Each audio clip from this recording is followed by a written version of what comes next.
5 miles, Angel 6. Roger, that's the only one I've got right there where the pointer is.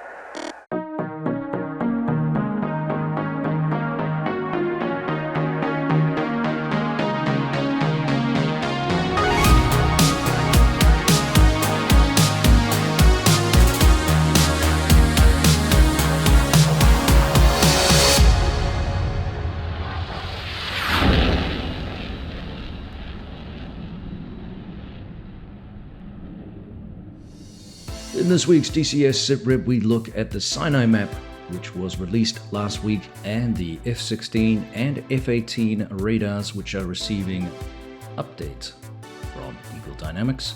And Polychop completely overhauls the Gazelle with a new flight model and new exterior features.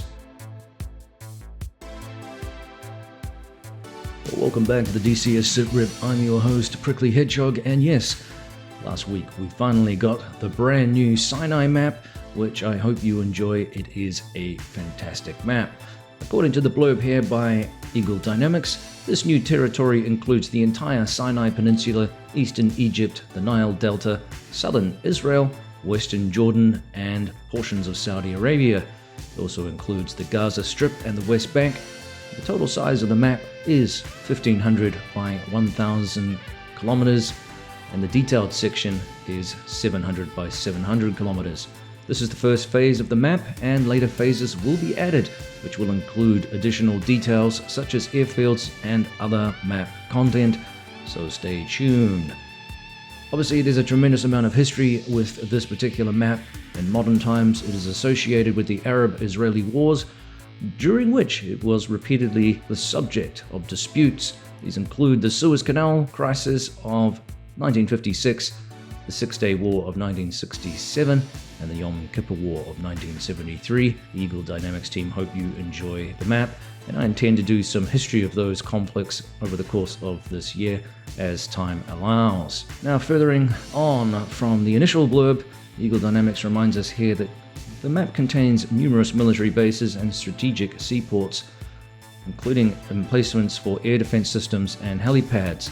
This will allow you to create some interesting missions in both the air and the ground conflict zones. A large number of military facilities and bases will help reenact the Arab-Israeli wars, as well as modern missions and campaigns based on fictional scenarios. Key features include 20 Egyptian airfields and 9 Israeli airfields, and the airfields are accurately modeled and include lighting, approach lights, PAPI lights, TACAN, and VOR systems, which is really cool. City lighting uses Eagle Dynamics' graphic engine, Edge. Major cities like Cairo, Ismail, Alexandria, Suez, Port Said, and Tel Aviv. There are close to 100 unique objects, which include airfield facilities and monuments, including, of course, those famous Giza pyramids. All objects and assets are divided into territories: the coastline of the Suez Canal, the Gulf of Suez, and the Gulf of Aqaba. Implementation of new procedural generation technology of land textures and normal map textures for mountains. Improved height maps that result in more accurate surface mesh, as well as unique tree models. Right now, the map is available for only $39.99. Like I said, I do hope you enjoy it. It's a fantastic looking map, and one of my favorites. Provides, as the blurb said, some pretty interesting opportunities to do some historical and fictional scenarios, and of course it's just fun to explore in as well. I've had a blast over the last few months playing with this map, so do check it out, and don't forget to pick it up in the eShop for $39.99.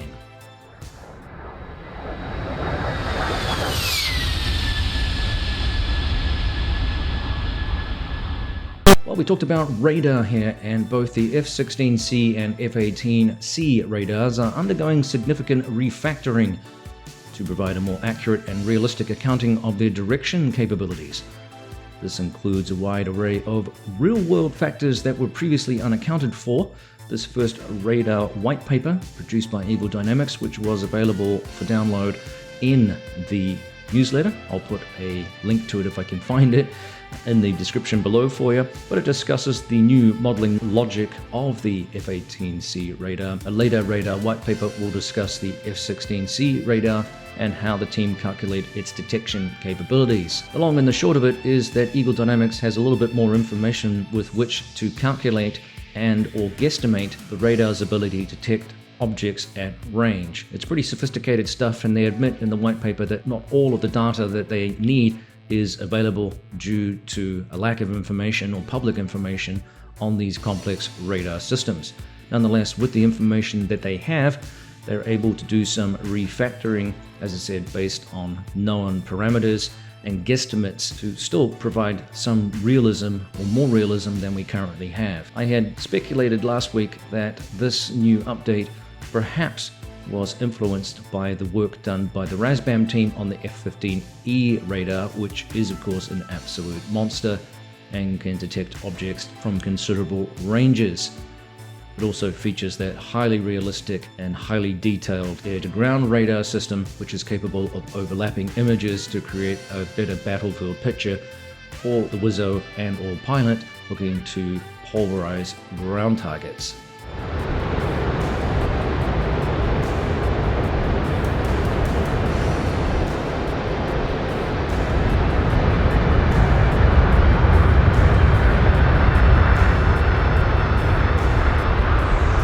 I can tell it's likely that we'll get a mixture of two things. One, they're still trying to work out how to calculate noise, which, as I said previously, that kind of information is not readily available publicly.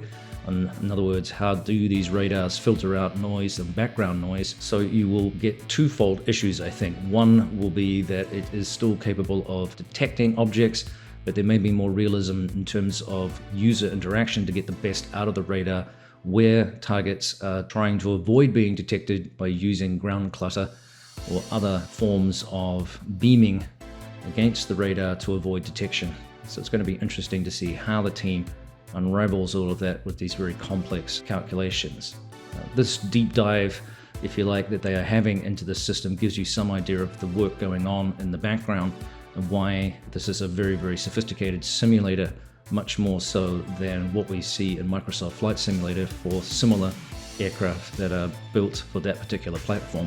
While they certainly might look good, there's nothing like the depth that has gone into with the DCS world environment, and indeed how you can actually use it even with this limited information that they have to provide a simulated experience for the radar. It's pretty nerdy, cool stuff, and I enjoy reading the paper and trying to guesstimate what they are trying to describe here. I'm certainly no math major, that's for sure, and physics was never my thing, but it's still fun to read and look at how they are coming to these conclusions based on the known data that they have, and are able to make guesstimates, as I said before, on what they expect the radar to do and how they expect it to perform based on its ability to reach out to other targets or find other targets, etc., etc. It's pretty cool stuff. Well, moving on to the Polychop situation, which of course was a little bit of a bonus for many of you wondering how the team is doing. They have remodeled the entire flight model for the Gazelle, and I mentioned this last week in a pretty long description of all of the changes that they have made, which included limiting some of the models now available for AI and completely rejigging some of the models that they currently have. These models include the SA342, 342L, 342M, the Mistral, and they've also added some adjustments to things like the minigun. There are some known issues which I have found still a little bit tricky to manage. The hovering in the model is particularly tricky. They also advise that the auto hover is a work in progress and may not function reliably yet. The PBR overhaul is a work in progress, so some of the liveries will look a little too glossy until they have custom rough matte textures applied. This will happen over the next few updates for DCS World. I notice also that the animation for the blades is a little bit hokey right now.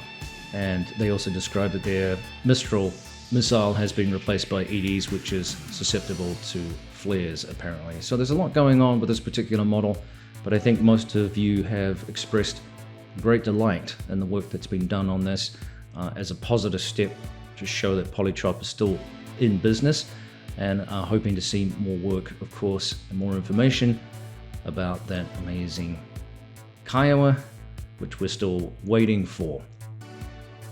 Now, many of you will have noticed there was a large patch last week, and that included a large number of updates for aircraft across the board, some more than others.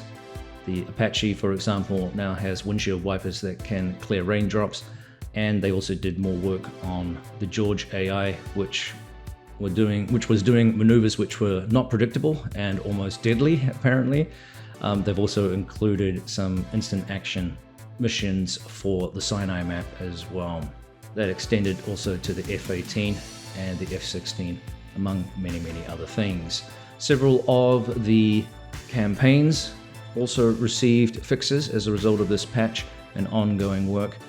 Regularly, I see a huge number of testers providing information to Baltic Dragon through his Discord channel on minor and significant fixes that need to occur following updates.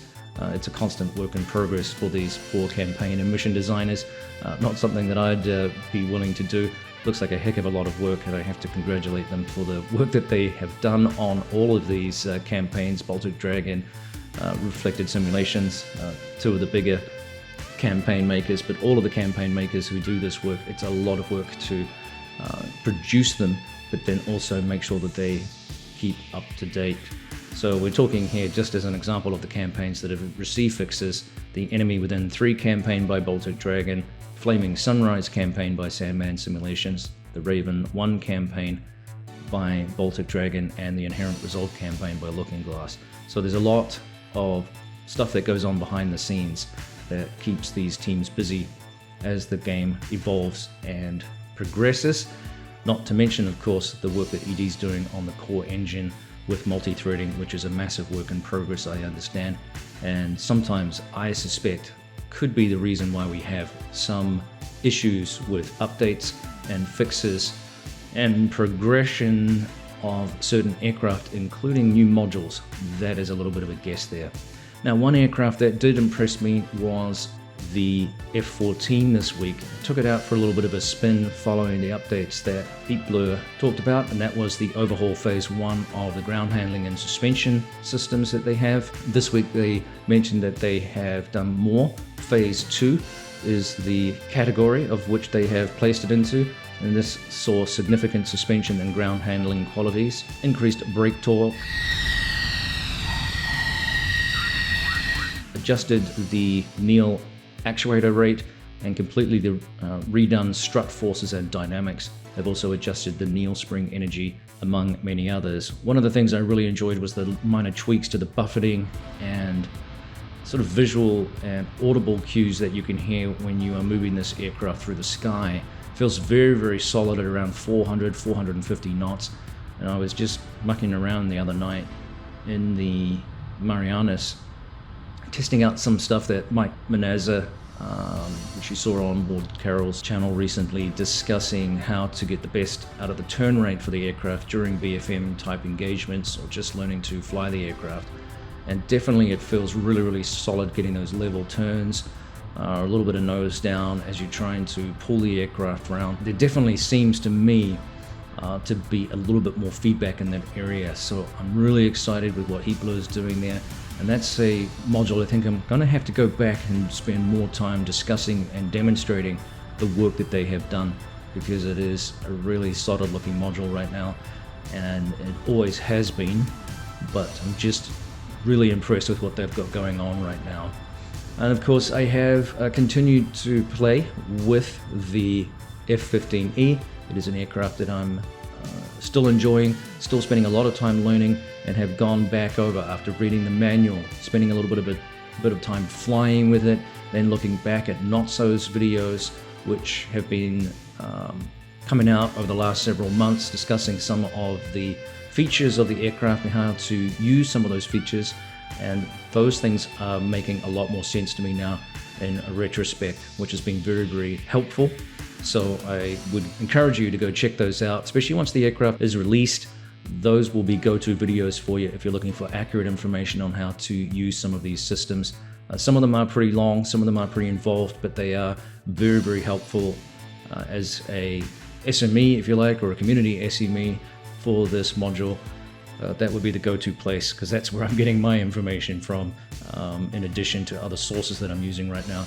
as well as hands-on experience. And it takes a little bit of time to do that, especially when you work 40 plus hours a week trying to do two things. It's almost like a full-time job running this channel and getting to grips with these aircraft as it is my other job, and only one of them is paying. So there's the love, if you like, for this sim and what occupies my time in the sacrifice of time on other things that I'm supposed to be doing. But yeah, there it is. An exciting newsletter this week, an exciting patch update, and like I said, some really cool things going on from Polychop, cool things going on from Heat Blur, Eagle Dynamics, particularly with those radars. It's a real nerdy thing for me. I love reading about that stuff and how they're coming to grips with data that they have and then making speculations on what they think it would do. I know some people will probably find that sacrilege, but that's what you have to do if you don't have actual public information on some of these complex systems. You just have to make your best guess based on the known facts, which I think is really, really cool. So let me know what you think about all of this and what you enjoy and what you're looking forward to coming out this summer. You saw myself in the air warfare group speculate a little bit. It was a rhetorical question, and some people got a little bit upset about that with regards to the F4U Corsair, the World War II bird that we're all waiting for from Magnitude 3. Produced a little video last week just showcasing some very interesting pictures that they produced and a little bit of a nod between Magnitude 3 and Heat Blur, because Magnitude 3 suggested that the real F4U isn't, when they produced chunk statements, Heat Blur, and showcased a couple of pictures of their Phantom 2, that is, and then Magnitude 3 gave them a little poke and said, hey, nice chunk, but real pilots drop bombs from less than 15,000 feet where the real action is. So it was a nice little, prod, poke between the two teams there, but it also signaled to me perhaps one or both of them is close to doing something in terms of a release or giving us a little bit more information. So that was the rationale, if you like. I haven't had any direct contact with either team about what the process is or the timeline is for the release of those aircraft, so we'll just have to wait and see. So it wasn't designed to upset anybody. It was just designed to get some interest in this aircraft and some community fervor, not hype, just some fervor to spark the imagination and encourage these developers to keep going and keep us informed about what's happening, because there is excitement for these modules and we're looking forward to seeing them in the game. And that's, I feel, part of my role here too. Several weeks ago, I did something on the F-15E, and it wasn't long later before Ron Zambrano from Razbam actually put up a list of things that we would expect to see for the F-15E. So that's my role, to be something of the word I'm looking for there, provocateur, or a shit stirrer, for the less articulate way of expressing that, just to help, some of these developers, hey, look, the community's asking, I want to see something, give us a heads up, because we're excited, we're looking forward to these things. We want to know that these projects are still alive. Somebody asked me about the Tornado project the other day. I understand that is still in hand.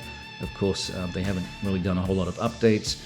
A lot of people were asking me about the A7, I think it is, and that has been pretty silent as well. So yeah, we've got a lot of projects cooking in the background. We haven't heard anything from ED about the Chinook yet. Tons and tons of things that we're waiting for, and of course all of this is in the backdrop of the core engine updates, so on and so forth. And I think those core updates could be not a stumbling block, but also could be a production parcel issue, if you like, that we're not going to produce our aircraft until we can get the best out of the core engine, right? Because if you are producing a module that you can get more out of it with the increased performance from the core engine, it would make sense to wait before you release your module into the game to get the best out of it.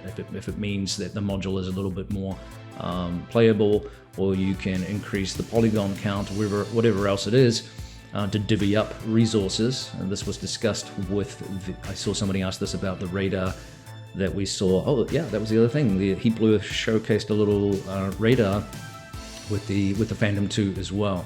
And somebody had asked whether or not you could play around with the threading or the core optimization to bind that, if you like, to a particular core. And Heat Blue said, no need, we've already got that sorted out, it's already optimized. So that's what I think is part of the, as I said, this is my term, parceling of the modules with the updates that the core engine is getting. And this could be one of the reasons why some projects are taking a little longer to produce. So it's sort of a third-party issue in conjunction with what ED's doing, and those two things having to overlap in a way that's productive. And I totally think it makes sense to wait, if you were on the cusp of releasing a module, waiting for ED to have that system up and running and ready to go. That's my speculation, that's my theory.